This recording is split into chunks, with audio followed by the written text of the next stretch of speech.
Alrighty, ladies and gentlemen, boys and girls, we are going to be getting into some very interesting Genshin Impact lore reading content. However, I do not want to debate my audience, okay? You guys are watching on YouTube right now. Chat had the worst idea. They were like, Arnold, you should lie to those frogs. They don't even watch the live stream. You should tell them that you're reading this for the first... No, I'm just kidding. The chat didn't lie. Chat's literally flaming me right now. I apologize. I would never throw you guys under the bus. I love every single one of you. I swear to God. No, we are going to be reading a bunch of lore regarding Chenyu Vale. At the time of me recording right now, I do have the Electro Traveler because I was like, I don't want to break chat's immersion. I don't want to have something on in the game. And then people are like, wait, if you're reading this now, but you're like Dendro Traveler or your Hydro Traveler, what gives? I will be honest, chat. I will be honest, YouTube. Chenyu Vale has officially released at the time of this recording. We just finished the Lantern Rite Festival. However, this artifact set did release during version 2.6, which is why we're at the chasm now. The reason why I want to read this set is because I originally read this artifact set for Chenyu Vale, Echoes of the Offering. If you guys are unaware, this is the artifact set that was kind of first gave us a dearth of information on Chenyu Vale. This was given in version 2.6 with the chasm's release. I think this artifact set works mostly for Ayato, but I did read this set when we did our Mondstadt, Liyue, Inazuma lore readings, but I don't remember anything. And also at the time, Chaoying Village wasn't out, Baizhu Story Quest wasn't out, Chenyu Vale wasn't out, so all of that was just kind of like bumbling gibberish that I had no context of. But now, especially since we've done Baizhu Story Quest, I feel like I'll be able to understand the context of this information going into Chenyu Vale for the next bit of content for patch 4.4. So that is the context. I didn't want to lie to YouTube, and for chat, you guys know I love you. Come on now. Everyone, don't act like you're actually mad. You know I was playing it up for the content. But no, seriously, I love you, chat. But yeah, so we are going to be checking out weapon lore and artifact lore regarding Chenyu Vale, Chaoying Village, as well as some of the lore that is located there. We are going to be going through Chenyu Vale after this video for YouTube, and for Twitch, we're going to be checking out Chenyu Vale in the next couple of days. So with all that said, let us begin. We're going to start with the Echoes of an Offering set, and then we're going to read the weapons. So the first thing we're going to start with is the circlet. We're going to be starting with Flowing Ring, a pair of earrings made from a single piece of jade. It has a most gentle texture. So immediate correlation here from when I'm recording this. We just did Lantern Rite Festival, which forces you to go to Chaoying Village, and if you enter Chenyu Vale for the first time, the game automatically like kidnaps you and throws you into the Chenyu Vale World Quest with Fujin. She's wearing these earrings, and I remember mentioning that when we saw her model for the first time. And obviously this goes into the whole Chenyu Vale World Quest situation. And apparently she is the fish adepti, like the koi fish adepti that was featured in the second Lantern Rite Festival, the Mingzhou Lantern. But at that time, we didn't know who that was. I just thought it was just a random fish that they were featuring. But retroactively, that Mingzhou Lantern for the second year Lantern Rite was featuring Fujin, who is the fish adepti of Chenyu Vale, which is super cool. And I had none of that context until now. Let us check this out. Chenyu Vale is home to many mountains, streams, and stories. That it is. Amongst them, the most famous is, a long time ago, there was a priceless gem that fell into the hands of a demon, and it was thrown into the waters where it sank. The wide river of a legend will oft produce many tributaries. One of them goes like this. This gem was once jade from a sacred mountain, carved into its current shape only by the hands of Rex Lapis himself. And the stone that had been lost in the waters may have been a lesser jade, or perhaps just a simple cup. Some even say that the jade in the tale is in fact an allegory for a beautiful person. The legend even has it that the people have once seen this. Unnumbering koi with tails like gems in the sunlight, having left the shackles of the lakes and rivers in which aquatic creatures are bound, flying freely with the wind in the sky. So too did the pair of jade earrings belong to a certain person change form. Hello again. A lot of people in chat are jing right now because apparently, you know, they probably have the context. They probably know what this is referring to. I have not done Chenyu Vale yet, but it seems like there's a lot of mysteries and like just a lot of mystical happenings going on in Chenyu Vale regarding the Adepti. They mentioned Rex Lapis. They mentioned gems resembling jade and allegories and things of that nature. And they say here that a certain person changed form. So I actually think Fujin was a fish turned female NPC human model. I think that's what that might be referring to. Like maybe she changed from going into from an animal form to a human form based on her very unique NPC model. So that's the first one. Next up, we have the feather, jade leaf, a jade ornament shaped like a leaf. It seems to have once had deep meaning between specific friends. A very long time ago, there was no ford across the river, only a misty hillside. The owner of this mountain had yet to decide what to plant here when someone preempted them. Once this tree grows a bit larger, I'll cut its leaves down and make some tea for all of you. When that time comes, I'll get Cloud Retainer and Mountain Shaper to come over. Seriously, you plant trees any way you like on my turf, and you have the nerve to spout such things? But though the young lady who was master of this mountain complained, she too could imagine the tea's fragrance. So, there is a master of the mountains, and it's a lady. Let me write that down. And they know Cloud Retainer and Mountain Shaper, so I'm wondering if it's a god or if it's a fellow Adepti. We also, I don't know if this could be this could be the Herb Lord, because we've speculated that the Herb Lord was Changshang. So I'm just gonna put here god or Adepti question mark, because they know Cloud Retainer and Mountain Shaper. Let's see. Later, someone would quietly tie this jade pendant to the thin branches of the small tree. When more time had passed, the mountain's master returned, but in a changed aspect. And sans the finger that might untie the pendant, this was a long time ago. So the mountain's master returned, but in a changed way. Many years later, the branches of this tree would be grafted to the side of the mountain by the mortals who dwelled in the mountains. The fragrance of tea would also travel to this place, Chenyu Vale, to Liyue Harbor, and from there to many more places still. There are many legends concerning the tea trees in Chenyu Vale. One of them goes like this. No matter the water, soil, or sunlight, this sort of tree only grows lushly in Chenyu Vale. This is because it remembers the promise that old friends made in the ancient past besides the tea sapling.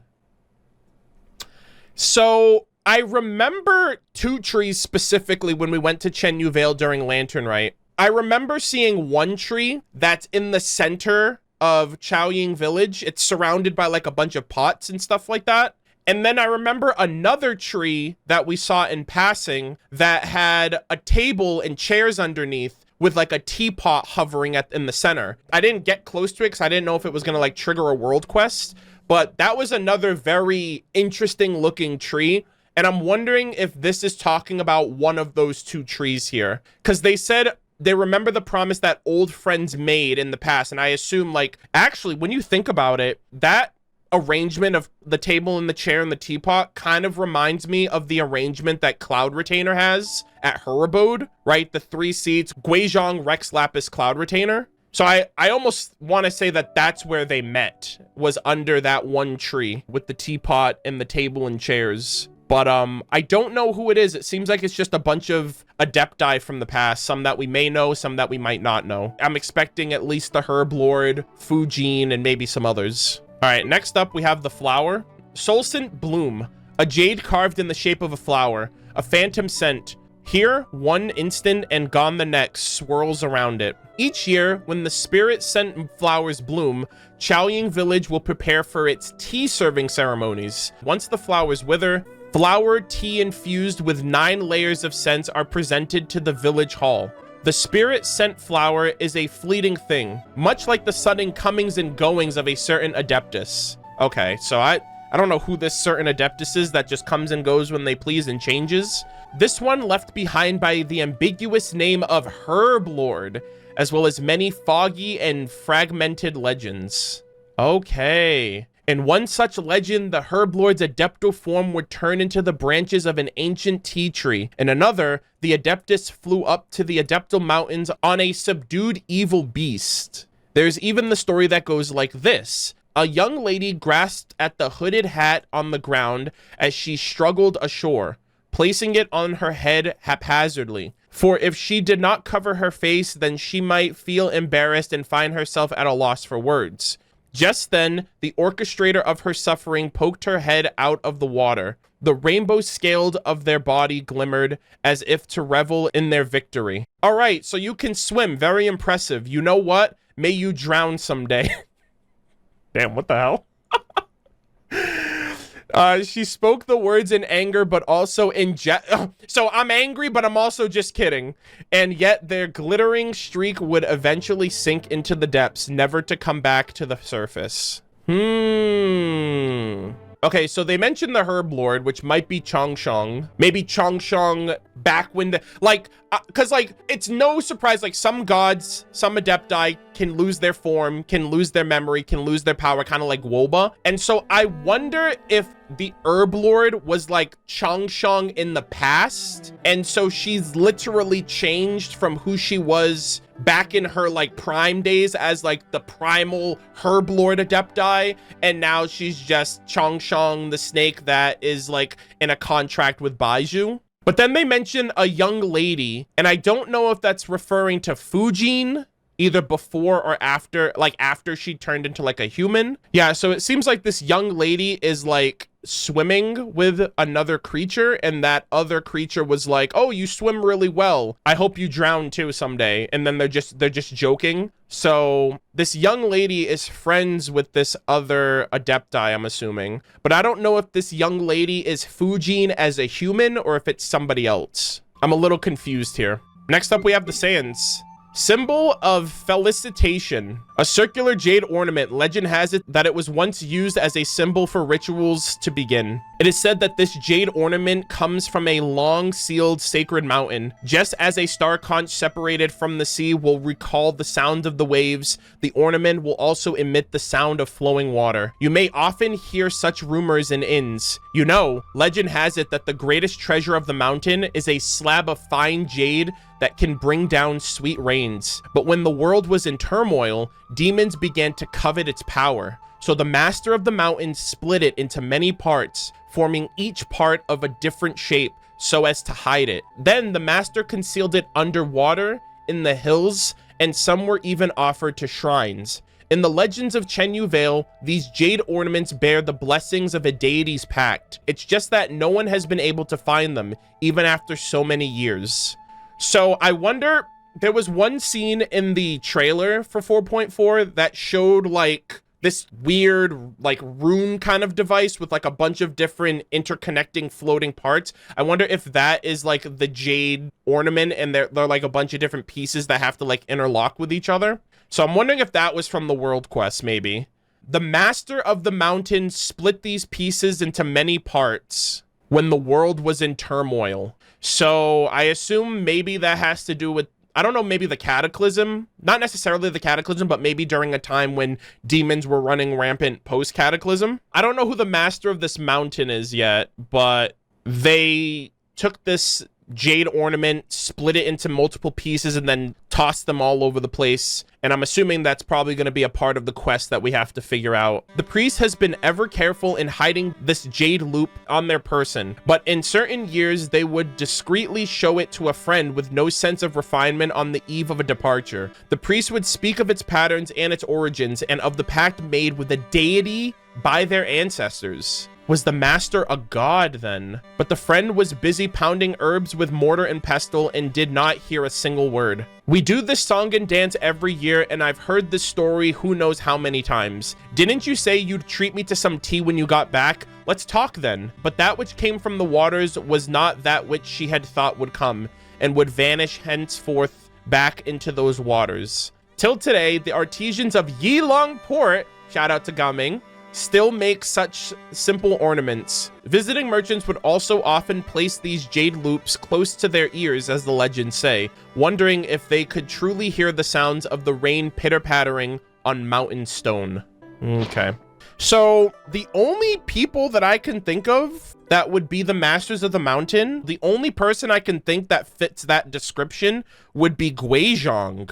Actually, I don't know when this takes place because she died during the Archon War. So I don't know if this is before or after the Archon War that, because they said when the world was in turmoil. So I thought that was the Cataclysm, but then that means the Archon War would have already happened. But then if it was the Archon War, that was also the world was in turmoil at that time because gods were fighting each other. I mean, it would be interesting because we still don't know anything about her other than that pact that she had with Zhongli in forging the Guili Plains. And we know that she died during the Archon War, but we don't really know the specifics. We just saw the aftermath of it from Cloud Retainer's like perspective, but not Zhongli's. All right, so last up we have the Goblet, Chalice of the Font. This teacup forever overflows with fresh water. Perhaps it was a gift from an Adeptus, one of their relics, or just something they left behind.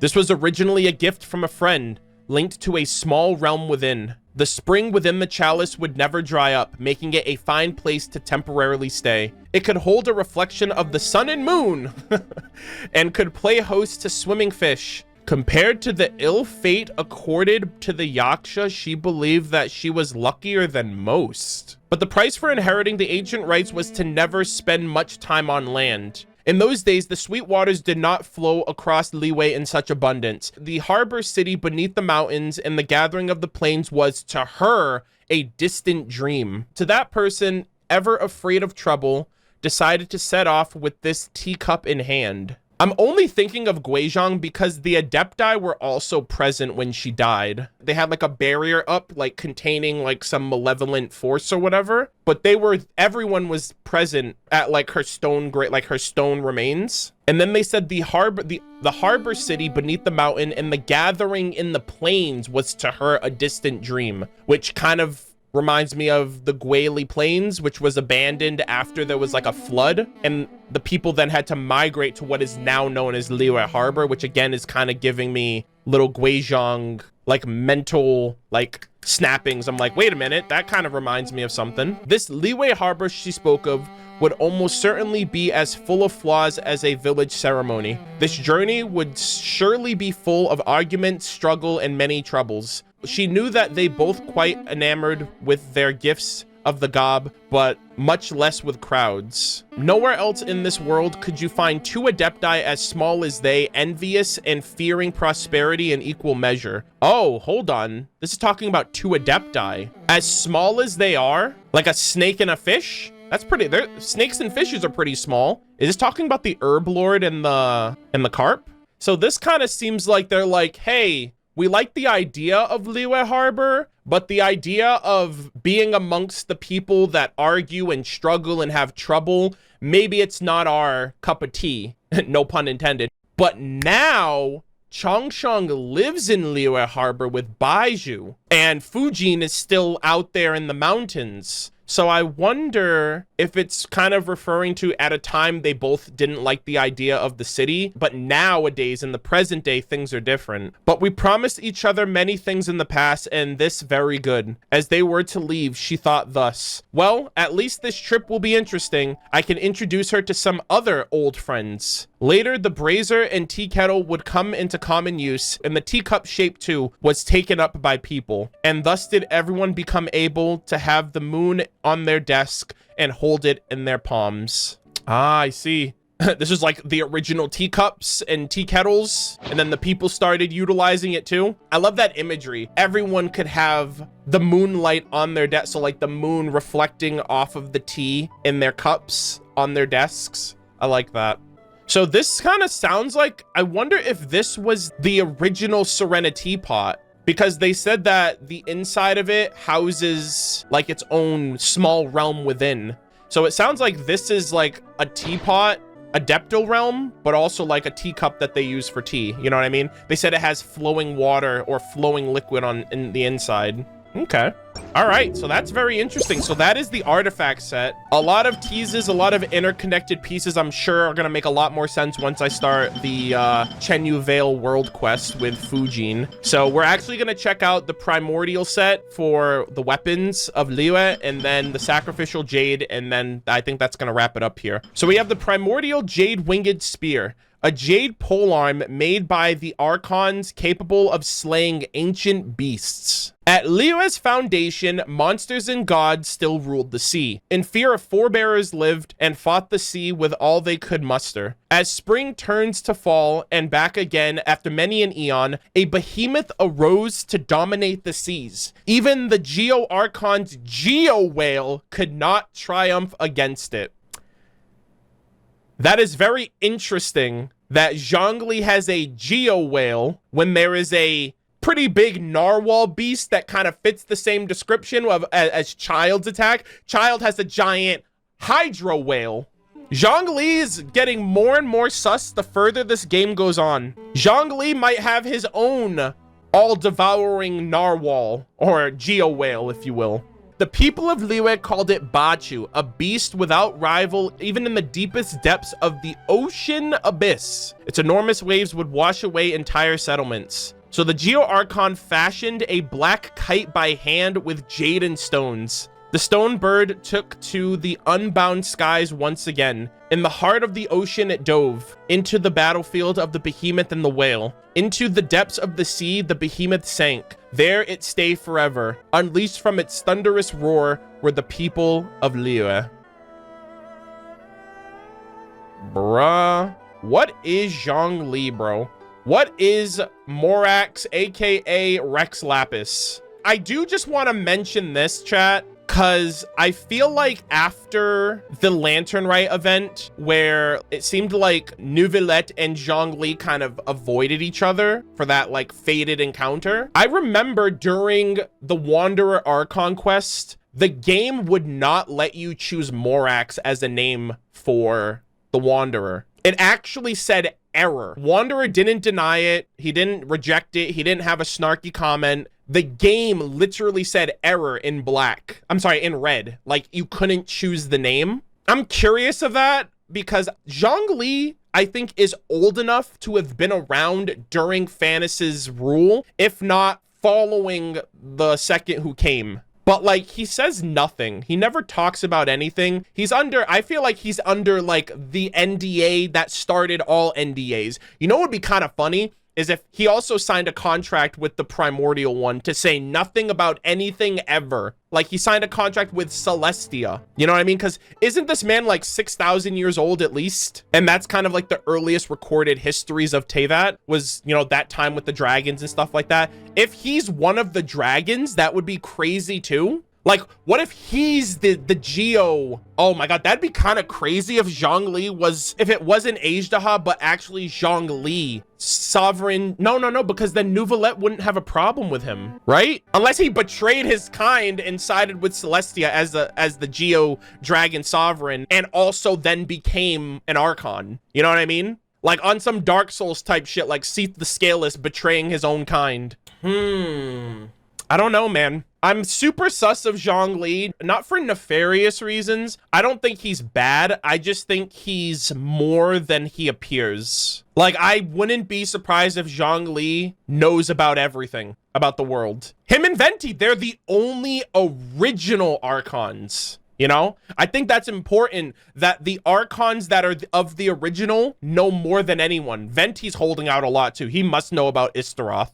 And Zhongli knows more than he lets on, especially. And this whole Geo Whale after the Fontaine Archon quest does not fill me with any kind of like, yeah, Zhongli's great. You know what I mean? Venti story quest 2 when? After Snezhnaya, when we go back to Mondstadt and Ludi Harpastum shows up. That's gonna be part 2. Wouldn't be surprised if that's also when we get Istaroth revealed. But anyways, next up, we have Jadefall's Splendor. I have not read this one yet. This is gonna be my first time reading this. This is Baiju's signature weapon. Let's see. The splendid jadeite fell from the sky, washed by the ever-flowing cleansing water. Freed from dark earth and rotten wood, every trace of residue removed. A primordial stone, chiseled and molded by the hands of mortal youth, ultimately becoming a splendid jade instrument, awaiting a serendipitous moment to fulfill its sacred purpose. It is just as I said, mused the researcher from the realm of rainforest over tea. The arc of history bends towards decay and collapse.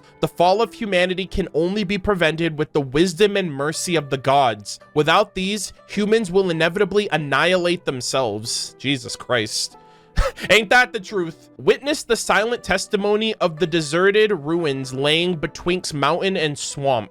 Witness the wild beasts in the hills, bereft of their power of speech and spirit. I think that's talking about the hilly churls. The people of the past perished without a trace, and even their greatest kings and chiefs failed to make even a ripple. The people of Chenyu Vale do not always dwell there, but once called the crystal-veined mountains home. Life of family and tribes both revolted around the mines, and their settlements stretched from peak to peak. But the ancient sin lying buried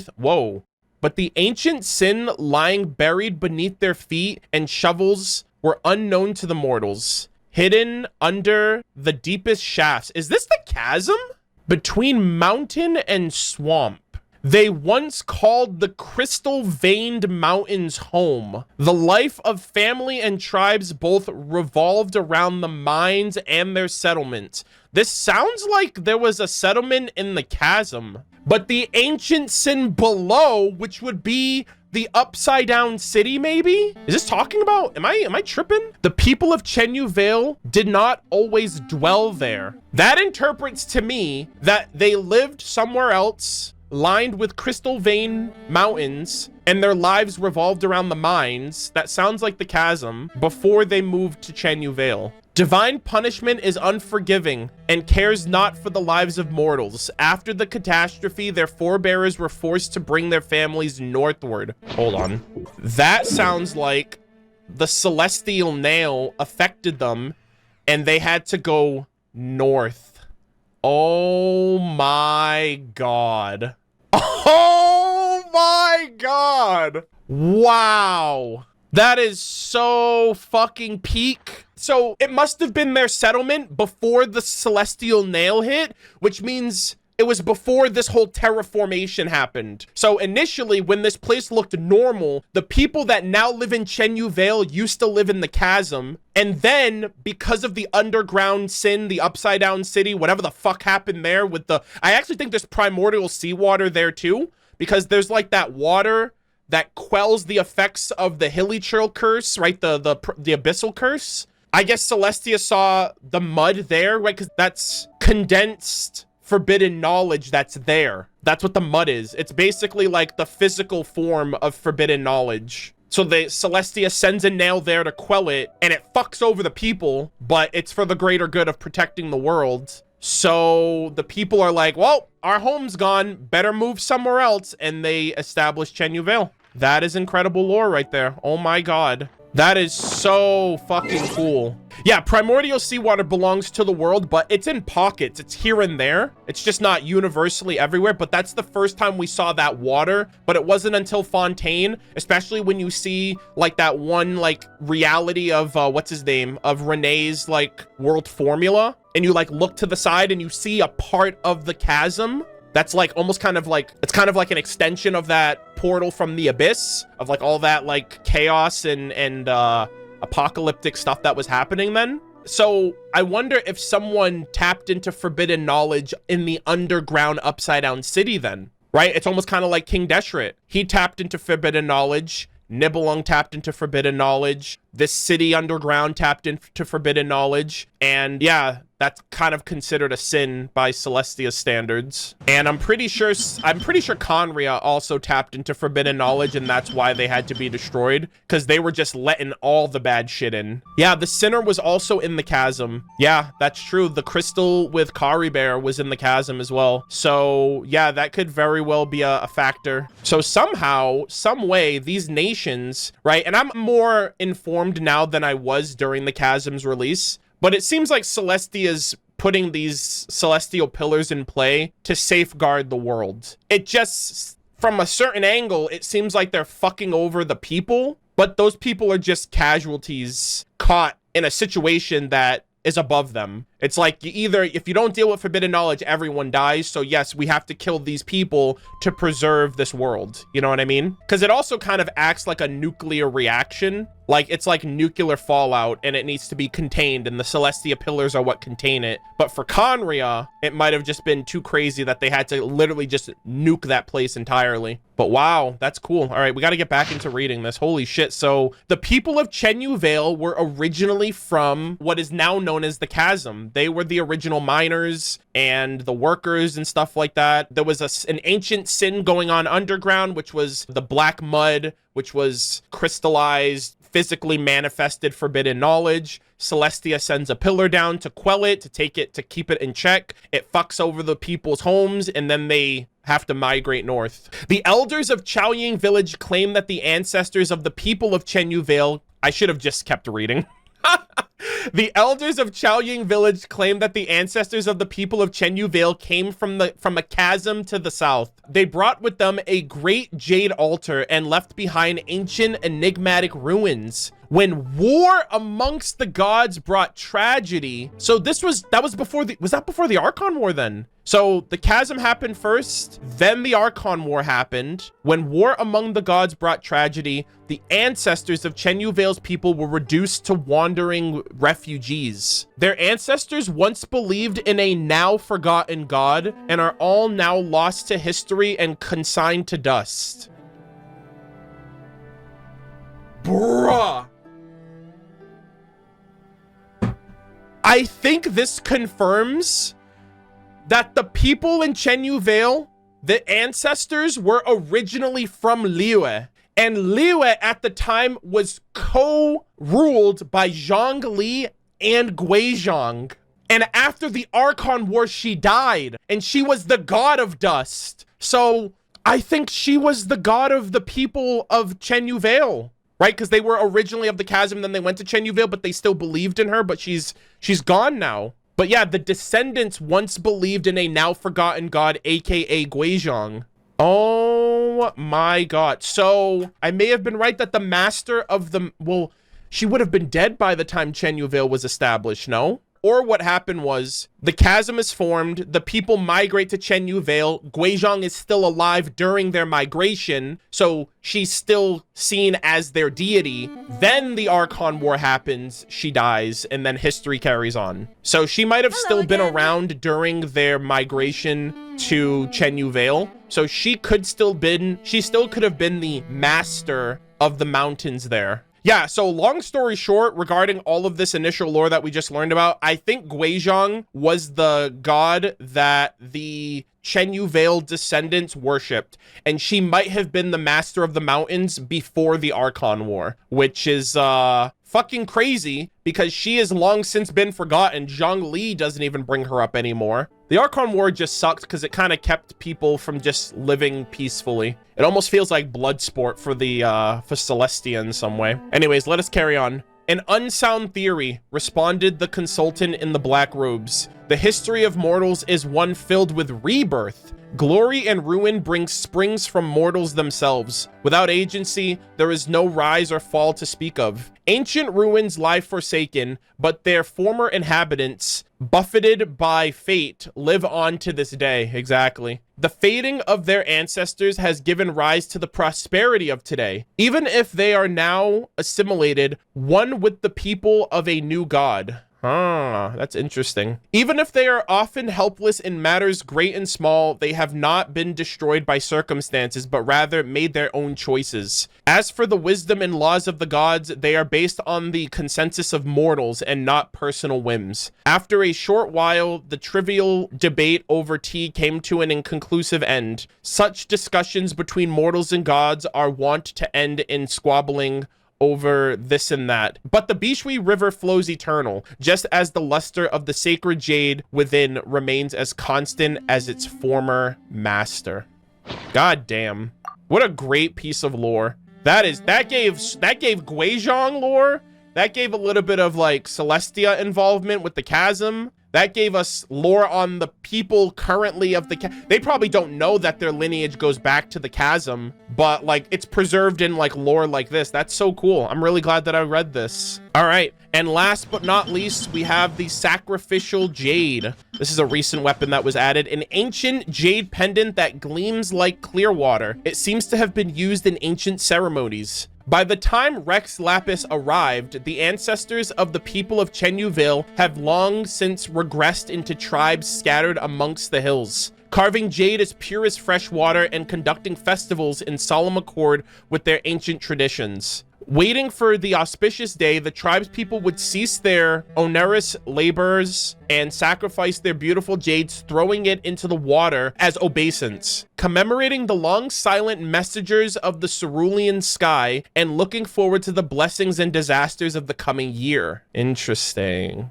The long silent messengers of the cerulean sky. It's like one of two things. To me, that sounds like either Celestia, like the people that go and ask for their blessings, or the rite of dissension. Yeah, Celestia stopped interacting with people. Okay, yeah, I think that's what the message is conveying. When the ancient god who once ruled Chenyu Vale had perished in foreign lands.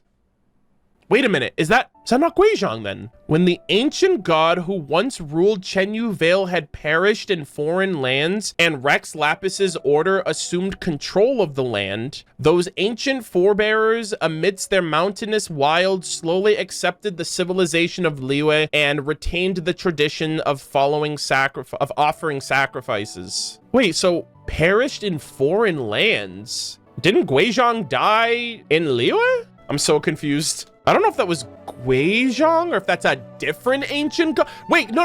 Wasn't there like multiple? Unless the Adepti are considered gods. Because like it was the Herb Lord, the Master, and another one, and then the Carp. But I thought all of the other ones were Adepti. Unless the Herb Lord is a god. But I thought that was just an Adepti, unless Adepti can also be gods. Anyways, I'm a little confused by that, but I'm sure I'll figure it out over time. With the passing of long years, even the hardest rock will be eroded by the gentle flow of water into round stones, and the ancient customs of the locals were accepted by the new migrants from Liyue. And thus, this place had developed different social customs from Liyue Harbor, and the people have a gentle nature different from those of Liyue Harbor.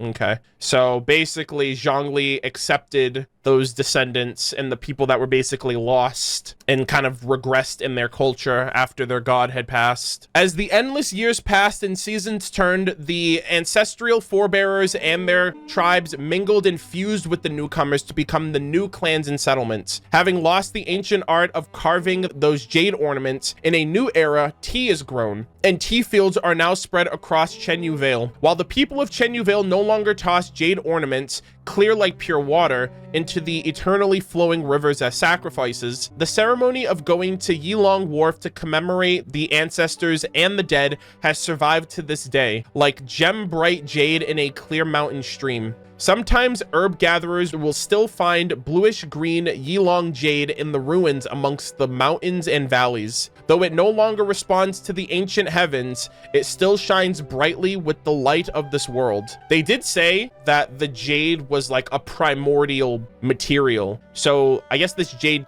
came from Celestia, which would make sense, right? Primordial jade, primordial one, etc., etc. The silent jade itself has never told that ancient history of their ancestors' hardship and wanderings. All the puzzles of the past were left merely waiting for those who accidentally picked them up to guess and imagine, aka what I'm doing right now. I'm picking up all these lore crumbs and I'm trying to make sense of it all.